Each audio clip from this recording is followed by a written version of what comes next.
அவைக்கு வணக்கம், பெரியோர்களுக்கு வணக்கம். இன்று வெவ்வேறு பெயர் சொல்லி கூச்சலிட ஆள் இருக்கிறார்கள். எனக்கு நடந்து போனால் திரும்பி பார்க்க ஆள் இல்லாத காலத்தில் என்னை எப்படி வெளிக்காட்டிக் கொள்வது என்று நாங்கள் எல்லாம் ஏங்கிக் கொண்டிருந்த காலத்தில், என்னை பிரதிபலிப்பது கண்ணாடியாக மட்டுமே இருந்த காலத்தில், என்னை உலகிற்கு கொண்டு சேர்த்த முக்கியமானவர்கள், கேமரா தவிர இன்னொரு முக்கியமான கருவின்னு சொல்ல முடியாது இவங்கெல்லாம். இந்த கொஞ்சம் இருங்க, அப்புறம் எதுக்கு எடுக்கிறீங்க, அவங்களை கருவின்னு சொல்ல முடியாது. சகோதரர், குடும்ப நண்பர். எங்கள் அம்மா எப்படி எனக்காக பரிந்து பேசுவார்களோ, என் சகோதரர் எப்படி நல்லா நடிப்பான், கொஞ்சம் கோவக்காரன், கொஞ்சம் பார்த்துக்கங்கன்னு எப்படி வேலைக்கு சேர்த்து விடுவாங்களோ, அப்படி என்னை பற்றிய நல்ல செய்திகளை சொல்லி என்னை வெளி உலகிற்கு காட்டியவர்கள். நான் ரொம்ப அதிக பிரசங்கம் பண்ணுவேன், தப்பாக கூட பேசுவேன், அதையெல்லாம் திருத்தி எழுதியவர்கள். உதாரணத்துக்கு சொல்லுகிறேன், நாகை தர்மன் அவர்கள் என்னை பேட்டி காண வந்தபோது அவர் கேள்வி கேட்கிறார், நான் பதில் சொல்லுகிறேன். இப்படிலாம் பதில் சொல்லக்கூடாது தம்பி, பிற்காலத்தில் வருத்தப்படுவீங்க, நான் இப்படி எழுதிக்கிறேன். இல்லையா, நான் அது சொல்லலையான்னு. இல்லை, இப்படி எழுதிக்கிறேன், அதான் உங்களுக்கு நல்லது என்று. இன்னைக்கு யாராவது விடுவாங்களா? அது ஒரு ஓட்டை விழுந்தா, இன்னைக்கு ஒரு ஓட்டை விழுந்தா அதை பிச்சு பிச்சு பிச்சு பெருசா கிழிச்சு எடுத்துட மாட்டாங்களா? நான் ஒரு தப்பு பண்ணேன்னா என் தப்பை திருத்தி அவர் எழுதிய பேட்டியை அவர் சொல் வன்மத்தில் என்னுடைய சொல் மாதிரி என்னை வெளியில் கொண்டு வந்து காட்டியவர் அவர். இது நிஜம், நடந்தது நிஜம். இதெல்லாம் இன்னைக்கு இல்லைங்கிற வருத்தம் இல்லை, இருக்கக்கூடும். ஏதோ தப்பு பட்டோம், அது ஒருவேளை நாங்கள் பண்ணியிருக்கலாம் தப்பு, இல்லை இப்போ வந்தவங்களுடைய தப்பாக இருக்கலாம், இல்லை கூட்டம் நிறைய ஆகிட்டதுனால நெரிசலில் விஞ்சி காட்ட வேண்டும் என்பதில் வந்து குழப்பமாக இருக்கலாம். ஆனால் நான் இவர்களை எல்லாம் இப்படித்தான் இருக்க போகிறது எதிர்காலம் என்று நினைத்து கொண்டிருந்தேன். அப்படி இல்லை. இவர்களெல்லாம் அரிய மனிதர்கள். இந்த மேடையில் இவர்கள் பாராட்டப்படுவது மிக முக்கியம். இவர்களை பார்த்து இங்கு அன்பு கற்க வேண்டியது எனக்கு மட்டுமல்ல, உங்களுக்கும் முக்கியம். அப்படிலாம் இருந்திருப்பாங்களா? காந்தி மாதிரி ஒரு ஆள் இருந்திருப்பாங்களா அப்படின்லாம் சந்தேகப்படுறோம்ல. இந்த லெவல்லையே இப்படி இருந்திருப்பாங்களான்னு சந்தேகப்படுற பத்திரிகையாளர், நடிகன்கிற இந்த உறவுலேயே இத்தகைய சந்தேகங்கள் இப்போ எங்களுக்கு வருது. இப்போ சிவகுமார் அண்ணன் வந்து இங்கே இந்த புஸ்தகத்தெல்லாம் எடுத்து காட்டினார். அது எதனால பண்ணுறாரு? அவருக்கு என்ன இப்போ குறைச்சல்? அவர் எவ்வளவு அதை விரும்பி சந்தோஷமா நன்றியுடன் அதை வச்சிருந்தா இங்கே கொண்டு வந்து காட்டுவார். நானும் வச்சிருக்கேன், ஆனால் கொண்டு வந்து காட்டணும்னு தோணல. அதான் சிவகுமாரில், அதான் நான் தம்பி, நான் மனசில் வச்சிருக்கேன். இங்கே ரெண்டார்கையை பற்றி சொன்னார். இதில் மூத்தது இளையவது என்றது தழல் வீரத்தில் கொஞ்சென்றும் மூப்பென்றும் இல்லை. ஸோ வருஷப்படி பார்க்காம நான் பார்க்குற போது தான் சொல்கிறேன். நான் ரெண்டார்கை அவர்கள் ஒரு பாட்டு சொன்னார், லவ் இஸ் மை டார்லிங். அந்த பாட்டுக்கு உதவி நடன இயக்குனராக இருந்தவன் நான்.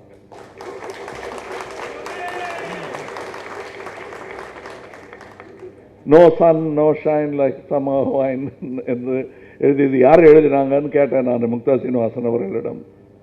ரெண்டார்கை அப்படின்னாரு. ஏதோ வெள்ளைக்காரர் போல் இருக்கு ஒரு கை அப்படின்னு ஒருத்தர் போல் இருக்குன்னு நினச்சிருந்தேன். ரொம்ப நாள் ரெண்டார்கைன்னு இந்த வெள்ளைக்காரரை தேடி அலைஞ்சிட்டு இருந்தேன்.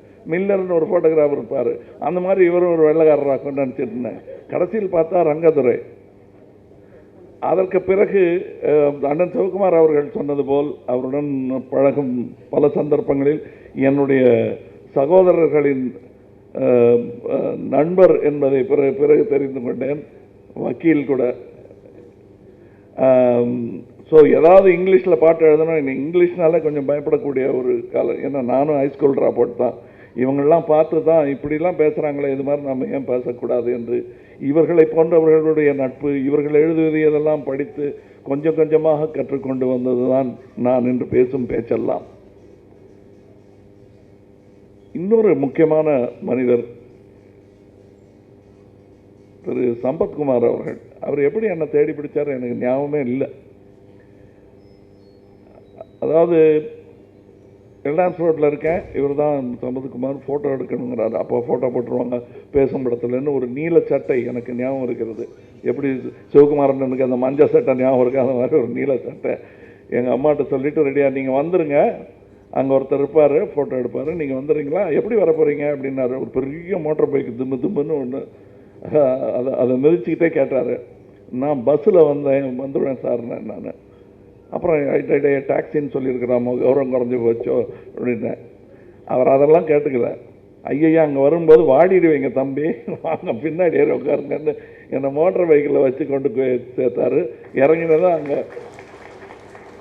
இது அவருக்கும் ஞாபகம் இருக்கும். இறங்கினதும் மாடியில் சீப்பு இருக்குது, ஃபஸ்ட்டு கண்ணாடியில் தலை, ஏன்னா மோட்டர் பைக்கில் பறந்துருச்சு.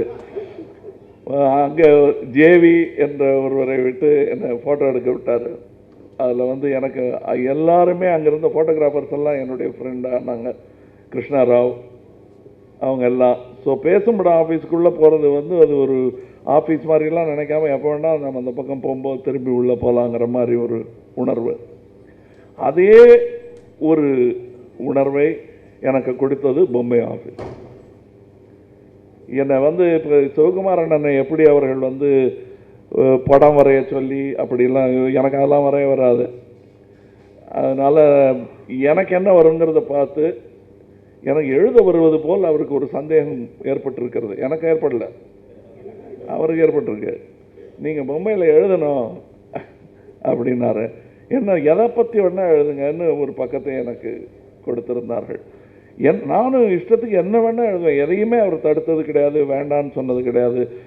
விமர்சனத்துக்குரிய விஷயங்கள், பல பேர் கோவப்படக்கூடிய விஷயங்கள், ஏதோ ஒரு எனக்கு நினைவு தெரிந்து அமர் அக்பர் ஆண்டனி என்ற படத்தை கோபமாக கிழித்து ஒரு விமர்சனம் கூட எழுதியிருக்கிறேன் பொம்மையில். ரொம்ப திட்டாமல் கொஞ்சம் கம்மியாக சொல்லுங்கள், ஏன்னா எங்கள் பாலிசி யாரையும் திட்டப்படாதுன்னு அதை மட்டும்தான் திருத்தம் சொன்னாங்க. என்னுடைய எழுத்து வெளிப்படுவதற்கும் நான் எழுத்தாளன் என்பதை உலகிற்கு காட்டுவதற்கும் என் ஃபோட்டோ போடுவாங்க, பக்தா வருவார்.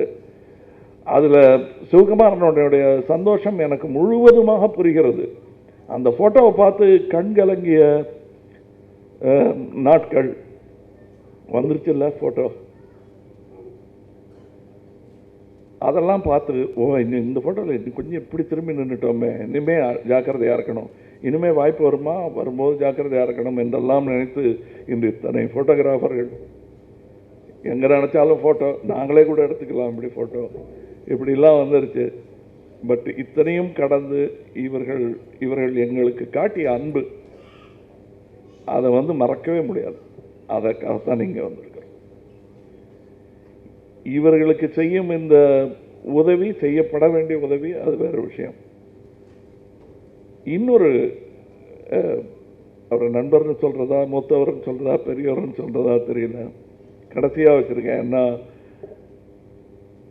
எங்கள் தமிழ் திரையுலகத்தின் ஆர்கைவல் ஹேபிட்ஸ் இன்னமும் வரல.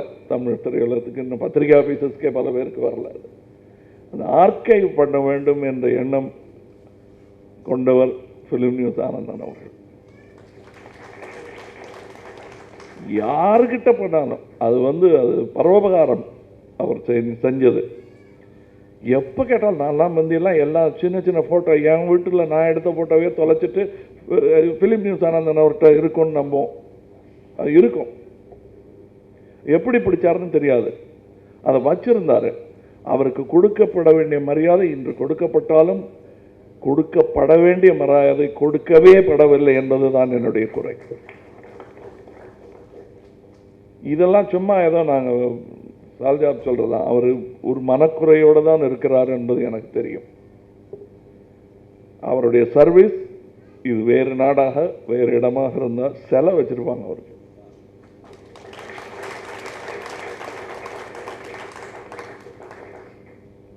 என்னால் இப்படி வாய்ப்பு வச்சு தான் பேச முடியுது. ஒரு விழா எடுத்த என்னுடைய பத்திரிகையாளர் சங்க நண்பர்களுக்கு நன்றி சொல்ல கடமைப்பட்டிருக்கிறேன். என்னையும் இந்த பெருங்கூட்டத்தில் ஒருவனாக பத்திரிகையாளர், நான் தோற்ற பத்திரிகையாளர், சரியாக நடத்த தெரியல எனக்கு. இருப்பினும் என்னை உங்களில் ஒருவனாக ஏற்றுக்கொண்டு என்னை பெருமை சேர்த்திருக்கிறீர்கள். பத்திரிகையாளர்கிறதுல பல வகை இருக்கிறது, பல வண்ணங்கள் இருக்கின்றன. அதில் மிக நல்ல வண்ணம் இந்த மேடையில் இருப்பவர்கள்.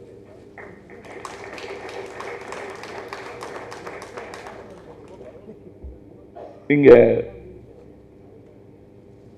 அந்த சின்ன பொண்ணு பள்ளத்தூள் அம்மா, அவங்கள பற்றி சொல்லாம இருக்க முடியாது. கலைஞர்களுக்கே உரித்தான ஒரு விஷயம். அவங்களெல்லாம் சும்மா நீங்க கட்டி போட்டுலாம் வைக்க முடியாது.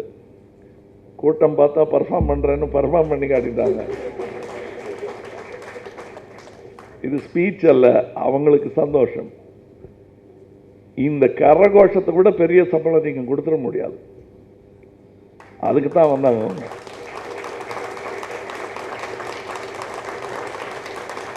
நல்ல விழாக்கள் நடக்கும்போது வீணை கச்சேரி, பாட்டு கச்சேரி, டான்ஸ் கச்சேரின்னு வருவாங்க. ஆனால் இங்கே நடந்தது மனோரமா அவர்கள் செய்த கச்சேரி. அதெல்லாம் உங்களுக்காக செய்தது. அது இன்னிசை நிகழ்ச்சி மாதிரி அவங்க உங்களுக்காக செய்தது. அது அவர்களுக்கும் நன்றி சொல்ல கடமைப்பட்டிருக்கிறேன். என்றால் என்றது இங்கே அறிவிக்க கடமைப்பட்டிருக்கிறேன். இந்த 5 பேருக்கும் 5 லட்சம் ரூபாயையும்,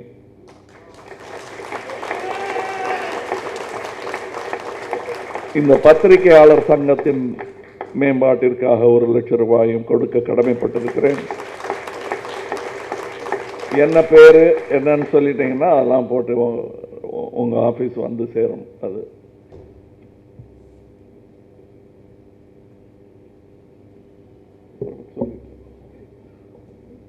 இல்லை, ஒரு பேரை விட்டுட்டேன்னு நினைச்சு ஞாபகப்படுத்துறாங்க. இல்லை, எல்லாரையும் சொல்லியிருக்கேன் நான். எனக்கு இவர்களெல்லாம் கொடுத்த ஊக்கம், சிவகுமாரன் போன, இன்னும் நாங்கள் 2 பேர் தான் இங்கே வந்திருக்கோம். இன்னும் பல பத்திரிகையாளர்கள் இங்கு இல்லை. அவர்களுக்கும் சேர்த்து நன்றி சொல்ல கடமைப்பட்டிருக்கிறேன். இந்த பின்வரிசையில் இருக்கும் பத்திரிகையாளர்களும் எந்த விதத்திலும் குறைந்தவர்கள் இல்லை. மரியாதை காரணமாக 2வது வரிசையில் உட்கார்ந்திருக்கிறார்கள் என்பதுதானே தவிர அத்தனை பேரும் எனக்கு நெருங்கிய நண்பர்கள், உறவு. என்னை கூப்பிட்டு அதட்டுவார்கள். இப்போ கூட மனோரமா அவர்களை சாரதி அவர்கள் சென்று அதட்டி விட்டார், இப்படிலாம் பேசக்கூடாதுன்னு.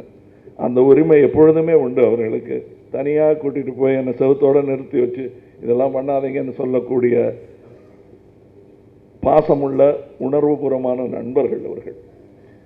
இந்த மாதிரி இப்போ இருக்கிற பத்திரிகையாளர்களும் இருந்தால் என்ன மாதிரி பல நடிகர்கள் வருவாங்க.